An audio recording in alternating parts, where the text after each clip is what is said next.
June 1944.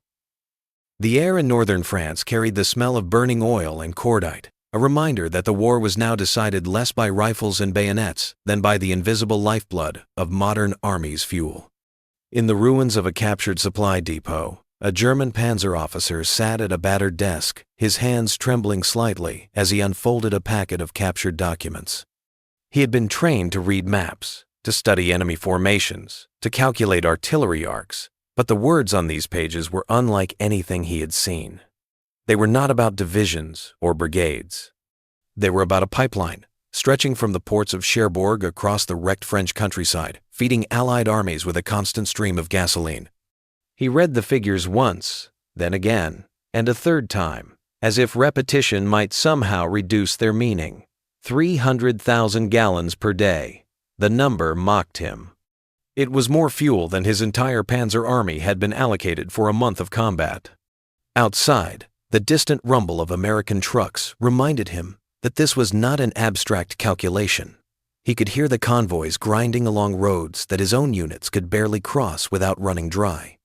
His men siphoned fuel from wrecks, begged villagers for lamp oil, and watched their Tiger tanks fall silent in the mud when the jerry cans were empty. Now, staring at these Allied documents, he understood why. The Americans were not improvising. They had built rivers of fuel, steel arteries pumping life into an army that never seemed to tire, never seemed to pause. He closed his eyes and tried to imagine explaining this to his comrades back in Germany. They still believed the enemy survived on fragile supply lines, on convoys vulnerable to U-boats and bombers. They believed a sudden strike could starve the Allies of fuel and tip the balance, but here, in his hands, was the proof that those beliefs were already obsolete. The Americans had laid down an invisible weapon, a technological miracle that turned crude oil into victory. It was not a tank, nor a gun, nor an aircraft. It was a pipe buried in French soil, and it flowed with more fuel in one day than his army could ever hope to see in a month. In that moment, the officer felt the weight of inevitability press upon him. The war was not going to be decided in heroic clashes of steel, but in the cold mathematics of supply. He whispered to himself words he would never dare write in his diary. We measure in drops, they pump in floods. He sat motionless for a long time, the dim light of the ruined depot flickering against his face. The numbers refused to leave his mind. He remembered how often his unit had been forced to abandon armored vehicles, not because of enemy fire, but because the fuel tanks were empty. A Tiger tank that had taken years to design and months to build was left rusting in a ditch, its crew reduced to foot soldiers, their spirits broken as they marched away. He thought of the endless meetings where officers debated how to ration a few thousand liters of gasoline, deciding which company would move and which would stay frozen in place. Every liter became a matter of life or death, and now he realized that to the Americans, gasoline was measured not in liters, but in oceans. They could afford to waste more in a single day than his men would receive in an entire campaign. The memory of Stavelot burned in his mind when German troops had captured a depot and watched in disbelief as the Americans set fire to millions of gallons of fuel rather than let it fall into enemy hands. The flames had reached to the sky, black smoke blotting out the winter sun, while his soldiers stood in silence, their mouths dry with disbelief. That inferno contained more fuel than his entire Panzer Corps had been issued for the Ardennes offensive. At the time, he had tried to dismiss it as madness, an act of desperation. But now, reading the details of the pipeline, he knew it was not madness at all. It was confidence. Only a nation of limitless resources could afford to destroy such wealth without hesitation. He looked again at the name printed on the document, Operation Pluto. The Allies had given this system a code name as if it were a weapon, and in truth it was. Not a gun that fired bullets, but a gun that fired supply into every division, every truck, every aircraft. Steel pipes ran beneath the channel, across fields, through forests, carrying fuel to the front faster than any convoy or railcar could deliver. The officer realized with a cold clarity that Germany had never truly been fighting the Allied armies. They had been fighting American factories, American oil fields, American engineers who could imagine and then create wonders that no German staff officer had even considered possible. For years, propaganda had told him that America was weak, a land of soft workers and corrupt politicians. Yet here was proof that those supposed weaklings had outbuilt, outplanned, and outfueled the Reich. He felt as if the ground itself had shifted beneath his boots. The war his nation believed it could win had already been lost in boardrooms, in assembly lines, in oil refineries thousands of kilometers away. Looking down at the papers in his hands, he understood that the war was not decided by courage or spirit, but by production and supply. And in that realization, the officer felt something more terrifying than defeat on the battlefield. He felt the crushing weight of inevitability. The sound of trucks outside grew louder, a steady drone that seemed endless. He moved to the broken window and watched as an American convoy rumbled past the depot. Hundreds of olive-drab vehicles, each one stacked with fuel drums, stretched farther than his eyes could follow. The line moved without pause, headlights piercing the dusk, engines growling in perfect rhythm. He counted for several minutes and realized with horror that this was only one column among many.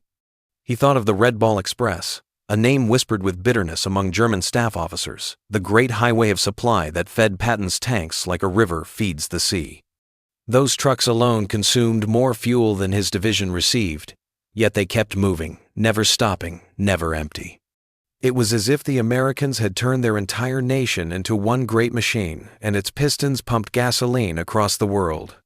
He remembered reports from the Eastern Front, how entire German offensives had collapsed when supply lines failed, when fuel ran out miles short of their objectives. In Russia, soldiers had frozen beside motionless vehicles, their engines silent in the snow. In Normandy, panzers had sat hidden in hedgerows, unable to move for lack of a few liters of fuel. He thought of the arguments in headquarters, commanders begging Berlin for allocations that never arrived, promises that refineries would produce more synthetic fuel, that shipments from Romania would be enough. They were lies, and every officer knew it. Even at full capacity, German production could not match a fraction of what the Americans consumed without thought. He clenched the papers tighter, his knuckles white. Each figure on the page was a verdict. American refineries pumping millions of barrels each month. Tankers crossing the Atlantic faster than U-boats could sink them. Pipelines laid across continents as casually as telephone wires. It was mathematics, cold and merciless, and it left no room for hope. His country had gambled everything on short campaigns, lightning strikes meant to win wars before numbers could overwhelm them, but that gamble had failed. Now they faced a nation that fought not in weeks or months, but in years. A nation that could replace every loss with 10 new machines, every fallen soldier with 10 new recruits. He turned back to the convoy, still rolling past, the line of trucks like an iron serpent stretching to the horizon. For the first time, he felt no anger, no resolve, only emptiness. The war was over. Even if the guns had not yet fallen silent, it had ended the moment America decided to unleash its industry, to build not just weapons but entire systems of supply that no army on earth could rival. The officer lowered his head, folded the papers, and whispered to himself a truth too dangerous to speak aloud. Germany was not defeated in battlefields. It was drowned in oceans of American fuel. Night fell, but the convoy never stopped. The glare of headlights traced ribbons of light across the French countryside, a sight that seemed otherworldly to eyes accustomed to blackout regulations. He thought of Germany, where entire cities had been plunged into darkness for years, where candles and kerosene lamps replaced electricity, where children stumbled to bed under the shadow of air raid sirens. Here, in a land that had been a battlefield only weeks before, the Americans blazed the night as if energy had no limit. Lamps burned in every farmhouse, floodlights guided the endless streams of trucks, and generators roared like mechanical beasts. To the officer, it was not just illumination. It was a statement. This was how a true industrial power waged war, by drowning the darkness in light. He tried to remember the last time his unit had received a full fuel ration. It had been months ago, perhaps longer. Orders always arrived stamped with promises that more was coming, that the next train would carry what they needed, that the Reich would not abandon its armored spearheads. Yet every time, the trains arrived late, half empty, or not at all. He remembered men draining the last drops from abandoned vehicles, using rubber hoses to siphon gasoline from wrecks, fighting each other for a few liters to keep a single tank moving. Those memories weighed on him now, as he watched Americans casually discarding fuel drums dented in transit, as if they were worthless metal scrap. The pipeline described in his documents haunted him with its simplicity. A steel artery buried beneath fields and roads, pumping fuel day and night, impervious to weather, immune to submarine attack. It was an idea so vast, so audacious, that he struggled to believe it was real. And yet the convoy outside, the roaring trucks, the burning lights, were proof enough. His own army still depended on horse-drawn carts for artillery, on barrels rolled off trains by exhausted conscripts. The Americans had bypassed all of that. They had turned technology into a weapon more devastating than any gun. A memory surfaced from years earlier, when he was still a cadet. His instructors had spoken of the decisive power of armored warfare, of speed and surprise, of the Panzer divisions that would crush enemies before they could react. At the time, it had filled him with pride. Now he realized that all those doctrines, all those bold maneuvers, meant nothing without fuel. Tanks without gasoline were just steel bunkers. Trucks without diesel were just empty shells. The Americans understood this truth better than anyone, and they had built an entire war machine to ensure they would never run dry. As the hours dragged on, the officer felt a strange calm settle over him. The fury that had once driven him to fight for every meter of ground, for every liter of fuel, had drained away. What remained was a cold acceptance. The war his nation dreamed of winning had been lost, not in the Ardennes, not in Normandy, not even in Stalingrad, but in the factories of Texas, in the oil fields of California, in the pipelines snaking beneath the English Channel. Germany had been defeated before its soldiers even crossed into Poland, defeated by an enemy whose true weapon was abundance. He folded the documents carefully and placed them back on the desk. Outside, the convoy still rumbled, endless, unstoppable. He whispered words that felt like betrayal, yet carried the weight of truth. They fight with rivers of fuel. We fight with drops. How could we ever have won?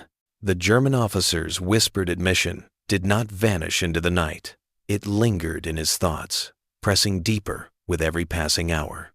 As he sat alone in that abandoned depot, the memory of his army's struggle for fuel returned with sharp clarity. He remembered the Ardennes, when commanders had gambled everything on a desperate offensive through the snow. It was supposed to be a strike that would fracture the Allied front, drive to Antwerp, and force negotiations. Yet even before the first tanks rolled, every officer knew the truth. There was not enough fuel.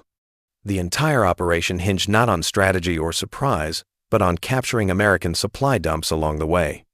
The greatest armored thrust Germany had ever attempted was powered less by reserves at home than by the hope of stealing from the enemy. By contrast, the Americans never seemed to worry about fuel. Reports circulated of their tank crews leaving engines idling through the night, burning gallons simply to keep warm. Infantry units lit campfires with gasoline, while German soldiers scavenged for twigs. There were stories, infuriating stories, that American engineers poured fuel onto muddy roads to harden the ground for their vehicles, using it as if it were water. To men who rationed every drop, such tales were almost unbearable to believe. And yet, the documents in his hand now confirmed them. For the Americans, gasoline was not precious. It was plentiful, infinite, an ocean flowing from their wells and refineries across the sea. In Germany, the situation had been desperate long before Normandy. Synthetic fuel plants struggled to keep pace, bombers pounded them into ruins, and oil from Romania was cut off piece by piece as the Red Army advanced. Luftwaffe pilots were told to limit training flights, reducing hours in the cockpit until green recruits entered combat with barely any experience. Tank crews were ordered to move by rail whenever possible, saving their engines for battle. Officers like him argued over allocations of a few thousand liters, deciding which regiment would move, and which would sit idle, waiting. They had fought battles not with firepower, but with arithmetic, counting liters the way soldiers once counted bullets. He thought back to a briefing in late 1944, when an entire Panzer division had been ordered to prepare for movement. They assembled, eager to strike, only to discover that Berlin had sent them barely enough fuel to move 10 kilometers. The soldiers stared at empty cans, disbelieving. Their commander laughed bitterly and said, "We are lions in a cage, roaring with no claws." That was the truth of the Wehrmacht now. Powerful machines without the lifeblood to move. And here, laid bare in black ink, was the contrast. The Americans had built pipelines under the sea, delivering in a single day more fuel than his entire corps could hope for in weeks. They had constructed supply systems that stretched from Texas oil fields to Normandy beaches, from Liberty ships to trucks that never stopped rolling. The scale was beyond comprehension. In the Reich, families boiled soup with scraps of coal, factories shut down for want of oil, and workers biked to plants that no longer had electricity. In America, civilians still drove automobiles to work, ate meat daily, and sent their soldiers across the ocean with more fuel than Germany's entire economy could muster. The officer lowered the papers again and stared into the darkness. It was not the roar of American tanks or the thunder of their artillery that haunted him. It was the steady hum of supply lines, the quiet power of abundance. That sound, he realized, was the sound of defeat. The figures were merciless. By 1944, American oil fields pumped nearly 1.8 billion barrels of crude a year, an ocean of black gold refined into the lifeblood of mechanized war. Texas alone produced more than the entire European continent combined. Tankers carried it across the Atlantic in endless convoys. And when submarines threatened, the Allies built pipelines beneath the sea itself, steel veins that never ceased to flow. Every drop became gasoline for trucks, diesel for ships, kerosene for aircraft, and lubricants for the machines that turned America into the arsenal of democracy.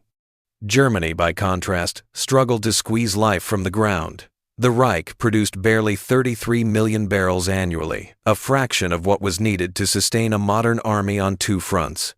Synthetic fuel plants, hailed by propaganda as marvels of German science, provided only a trickle, and each passing month, bombers from the 8th Air Force reduced them to smoking ruins. Romania's Ploiești fields, once the great hope of the Reich, fell to Allied air raids and the Red Army. By the autumn of 1944, the Wehrmacht faced the reality of a motorized army without fuel. The numbers told a story more decisive than any battle. American pilots trained on 200 to 300 hours of flight time before combat. By 1945, German trainees were lucky to see 60. Some flew into battle with less than 20, barely knowing their aircraft, because there was no fuel for practice. Armored divisions designed for lightning war sat paralyzed, their engines cold, their crews reduced to infantry. The proud Tiger, once the terror of the battlefield, consumed over 2 gallons of gasoline for every mile it traveled. Without fuel, it was nothing more than a steel coffin, abandoned by roadsides where desperate crews smashed their own machines to prevent capture. The officer recalled marching past such wrecks, their hulking shapes leaning into ditches, crews trudging alongside columns of refugees. These were not the weapons of conquest anymore, but monuments to scarcity. Every German soldier knew it. Though few dared say it aloud, they were not defeated only by enemy guns, but by the empty barrels stacked in their depots. And across the lines, the Americans burned fuel with a carelessness that cut deeper than any bullet. They left trucks idling for hours, engines roaring, while drivers joked and smoked. They used gasoline to cook, to clean, even to start campfires. To men raised in scarcity, it was an insult. A deliberate display of abundance. The officer had once heard a captured GI laugh and say, "Back home, we measure gas in gallons, not drops." That sentence had stuck in his mind, and now, reading the pipeline report, he knew it was not arrogance. It was truth. The war had become a contest of mathematics, and the equation was merciless. One side measured by liters, the other by rivers. One side rationed dreams, the other wasted reality. The German officer stared again at the figures. 300,000 gallons each day, pumped unseen beneath French soil. The more he thought about it, the more he realized it was not just fuel being delivered. It was defeat, measured in gallons, flowing endlessly from across the sea. He remembered the first weeks of captivity, when he and his fellow officers were herded into the barbed wire compounds of Texas. At first, they expected deprivation, perhaps even starvation, for that was what Germany offered its prisoners. Instead, what awaited them was a revelation. Each day, the camp kitchen served meals with fresh bread, meat, vegetables, and milk. The rations were greater than what many German civilians had seen since 1939. And yet what shocked them most was not the abundance itself, but the waste. From their barracks windows, the prisoners watched American guards scrape untouched food into garbage cans. Loaves of bread, still white and soft, were tossed aside. Half-eaten apples, slices of meat, pies with only a bite missing, all thrown away as though they were worthless scraps. One evening, a fellow officer whispered in disbelief, "My children at home would fight over a crust smaller than that. Here they feed the trash better than we feed our families." The words cut deeper than any insult. The shock only grew when the prisoners were marched to work details outside the camp. They saw American farm boys pouring gasoline into tractors the size of houses, plowing fields so vast that the horizon itself seemed swallowed by wheat. They saw mechanics draining fuel from trucks simply because it had been stored too long, dumping gallons onto the dirt while laughing about the smell. Once, in a scene burned forever into his memory, he watched a soldier light a cigarette by soaking the ground with gasoline and striking a match. The flame roared to life, and the Americans laughed as though it were a trick. To the Germans, it was not a trick. It was blasphemy. Letters from home told of mothers queuing for hours to receive a handful of potatoes, of children fainting from hunger in bombed-out schools, of whole families shivering through winter because there was no coal to burn. In contrast, America glowed with electric lights, engines, and endless rivers of oil. The officer could not reconcile the two worlds. How could the Reich, armed with courage and sacrifice, hope to prevail against a nation that treated abundance as casually as dust? The more he saw, the more the propaganda of the past unraveled. They had been told America was decadent, weak, incapable of discipline. But here was a society so powerful it could waste what others would die to possess. A society that could burn millions of gallons of gasoline to deny it to the enemy, then replace it without hesitation. In those moments, standing behind barbed wire with the smell of wasted bread drifting through the air, the officer understood a truth that filled him with both awe and despair. Germany was not losing because its soldiers lacked bravery. It was losing because bravery could not fill an empty tank. The discovery came almost by accident. One afternoon, while assisting with translation work for the camp library, the officer was handed a stack of discarded Allied technical manuals. Most were routine guides for vehicle maintenance, reports on shipping tonnage, but among them lay a briefing that froze him in place. Stamped Operation Pluto, it described in plain mechanical language the construction of pipelines beneath the English Channel. At first he thought it a fabrication, some piece of American propaganda planted to demoralize prisoners. Yet the details were too precise, the figures too consistent, the diagrams too exact. He traced his finger along the map, Cherbourg to Paris, Paris to Verdun, hundreds of miles of steel veins buried under roads and fields, pumping gasoline day and night. The figures leapt from the page like accusations, 300,000 gallons per day through a single artery. By comparison, his Panzer Corps had received barely that much in an entire month during the Ardennes offensive. He remembered the desperation of that campaign, crews pushing tanks by hand, officers begging villagers for lamp oil, columns grinding to a halt as fuel ran dry. And here was the explanation, cold and simple. While his men rationed every liter, the Americans had built rivers. The psychological weight of the revelation was unbearable. For years, German officers had consoled themselves with the idea that the Allies were stretched thin, dependent on convoys vulnerable to U-boats and Luftwaffe raids. They believed that one decisive blow could cut the enemy's supply and change the course of the war. But Pluto made a mockery of those hopes. Even if every ship had been sunk, the pipeline would still flow. Even if every depot was bombed, another would be filled within hours. The Americans had not just supplied an army, they had industrialized the very concept of supply itself. He folded the pages slowly, as though by closing the report he could erase what he had read. But the numbers remained in his mind, unyielding.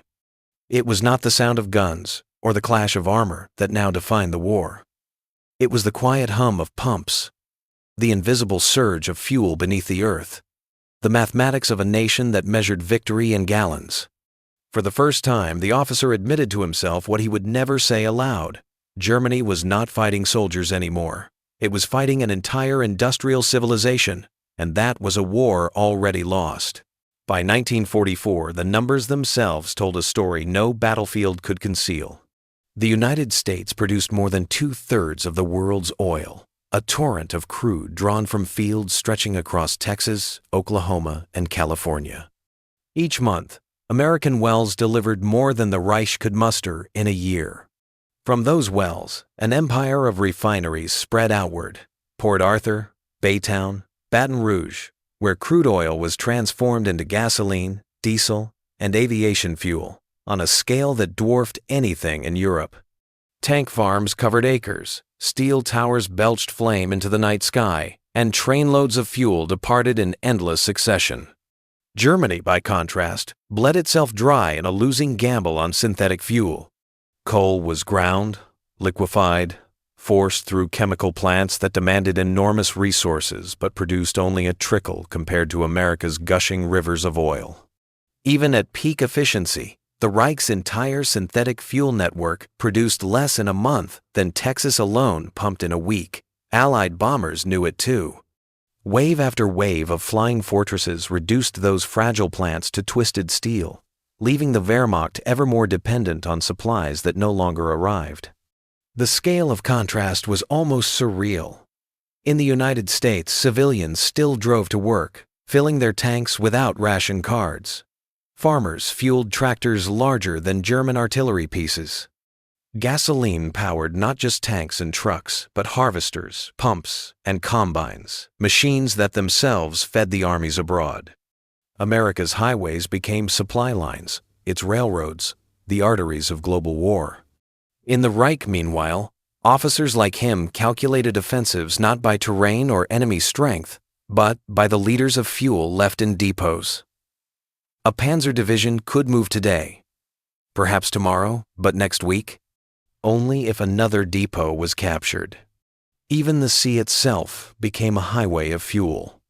Liberty ships, built in 4 frantic days at American shipyards, carried oceans of petroleum across the Atlantic. And when submarines sought to choke that lifeline, engineers buried Pluto beneath the waves, a technological marvel that pumped hundreds of thousands of gallons directly into the heart of Europe. The German officer realized, with a heaviness that crushed his chest, that even if every U-boat had triumphed, even if the Atlantic had swallowed convoys whole, the pipelines and refineries of America would simply replace what was lost. He thought again of the pipeline map folded in his pocket. 300,000 gallons a day from a single line. He imagined the roar of pumps, the hiss of valves, the unbroken pressure of fuel moving like blood through steel veins. That one artery alone exceeded the allocations for his entire corps. And there were many more networks branching like capillaries across liberated France, each one ensuring that no American tank, no truck, no aircraft would ever run dry. For Germany, the war was measured in scarcity: candles instead of lamps, bicycles instead of cars, wood gasifiers strapped to vehicles when gasoline was gone. For America, it was measured in abundance so vast it seemed obscene. Oil was not a weapon they hoarded. It was a flood they unleashed, drowning any hope the Reich had left. The officer's first glimpse of American waste had come not from the documents, but from daily life inside the camp. Every meal, the pattern repeated itself. Bread too soft, meat too fatty, fruit with the slightest bruise, all shoveled into bins as though none of it mattered. At first, the Germans assumed it was a trick, some theatrical display meant to demoralize them, but after weeks of the same spectacle, they understood the bitter truth. The Americans were not showing off. They were simply living as they always had, surrounded by so much abundance that waste was routine. One evening, assigned to kitchen duty, the officer watched in disbelief as crates of fresh milk were unloaded, chilled by electric refrigerators larger than any machine he had seen in Europe. Prisoners poured glasses freely, drank their fill, and still gallons remained. When the surplus could not be stored, it was poured down drains. He thought of his children in Hamburg, drinking thin soup mixed with powdered milk substitute, and felt an ache that pierced deeper than hunger. Outside the wire, working details revealed even harsher contrasts. Prisoners sent to nearby farms witnessed fields so vast they seemed endless. Machines thundered across the plains, powered by gasoline engines that consumed more fuel in a day than his entire regiment had received during the Ardennes offensive. The American farmer, a man who in Germany would have been little more than a peasant, owned not only one tractor, but several. His barns were filled with food in such quantity that the Germans whispered it could have fed entire provinces. And when crops exceeded market demand, they saw mountains of fruit and vegetables plowed under or fed to animals simply to keep prices stable. One prisoner wrote later that he wept as he shoveled perfectly good bread into a garbage pit, because at that very hour his family back home might have been fighting for a crust on the streets of Berlin. Another described seeing soldiers give chocolate bars to guard dogs, while German children at home had never even tasted such a luxury. These images struck deeper than bombs. They were revelations that destroyed every illusion Nazi propaganda had built. The officer could not escape the comparisons. In Germany, civilians were told to treasure every crumb, to save every drop of oil, to reuse every scrap of paper or cloth. In America, he saw gasoline poured onto trash fires, bread fed to animals, meat eaten in such abundance that half of it was discarded. This was not arrogance. It was evidence of a society whose resources were so great that it could afford to treat war as though it barely strained the home front. The Germans had entered the conflict believing their discipline and sacrifice would overcome American softness. Yet here in captivity, confronted daily with waste that his people would have considered treasure, the officer realized discipline meant nothing against an enemy that never ran out. The humiliation was not in being beaten on the battlefield. It was in realizing that defeat came from abundance itself. America had too much of everything. Too much oil, too much food, too many machines, and they wielded that excess as ruthlessly as any weapon. For the prisoners, each wasted loaf, each discarded drum of gasoline, was another reminder that Germany's struggle had been hopeless from the start. The contrast reached its most brutal clarity when the officer began to study the logistics behind what he saw. In Germany, supply meant carts pulled by horses, fuel drums guarded like treasure, and long debates in headquarters over how to divide a few thousand liters among divisions. But in America, supply was not improvisation. It was a machine. It had a name, a rhythm, and a scale so immense that it seemed to mock the very idea of scarcity. They called it the Red Ball Express. Every day, more than 6,000 trucks thundered along the roads of France, their routes color-coded, their schedules relentless. Each truck carried 3 tons of supplies. Together they delivered 12,500 tons every single day. The officer read reports of convoys stretching for miles, headlights glowing like an endless river of steel and rubber. The numbers clawed at his mind. In Germany, his entire Panzer Corps fought desperately to capture a depot with 50,000 gallons of fuel, enough to keep their tanks moving for a few days. The Red Ball Express burned more fuel than that in less than 3 hours simply by keeping its engines turning. He remembered hearing that Patton's Third Army had pivoted north in December 1944, a maneuver that required 350,000 gallons of gasoline just for redeployment. German staff officers had scoffed, dismissing the claim as propaganda. Now he understood that it was not only possible, but routine. America did not measure fuel in allocations. It measured it in rivers, oceans, floods. For every gallon his men fought to preserve, the Americans spilled 10 on the roadside without care. The figures kept piling up. Allied forces in Northwest Europe consumed 7.5 million gallons per day while receiving more than 8.2 million. Even in the midst of the Ardennes, while the Wehrmacht scraped for every liter, the Americans were building reserves. They were growing stronger as they fought. Germany, by contrast, began every offensive weaker than it ended, draining its last tanks until there was nothing left. The officer thought of his Tiger tanks, magnificent machines that devoured 2.5 gallons of fuel for every mile traveled. Panthers, leaner but still thirsty, burned 1.5 gallons per mile. In the forests of the Ardennes, consumption rose by 40% as engines strained against frozen mud. By noon on the 18th of December, one regiment had consumed 67,000 gallons since the offensive began, while capturing only 55,000. They were fighting a war of deficits, chasing fuel that always slipped away. Meanwhile, American engineers were detonating entire depots rather than let the enemy touch them. 2 million gallons here, 2.5 million there, 8 million in a single week deliberately burned. The psychological wound ran deeper than any tactical defeat. Soldiers could endure hunger and cold. They could endure being outnumbered. But to see an enemy so rich in resources that he destroyed more in days than you possessed in months, that was despair. That was the realization that you were not fighting another army, but another world. The Red Ball Express was not just a supply line, it was a verdict. It proved that Germany, no matter how skilled its soldiers or how fierce its tanks, had no chance against a nation that could waste more than the Reich could dream of possessing.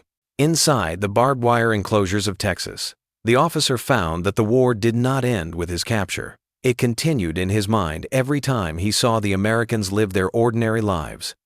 Letters were smuggled, diaries hidden beneath floorboards, memories etched into scraps of paper, and all of them spoke of the same realization. Germany had never fought on equal ground. They had fought illusions, while America fought with industry. He remembered the day an American guard tossed a chocolate bar to his dog, who devoured it happily in front of the prisoners. The men around him fell silent.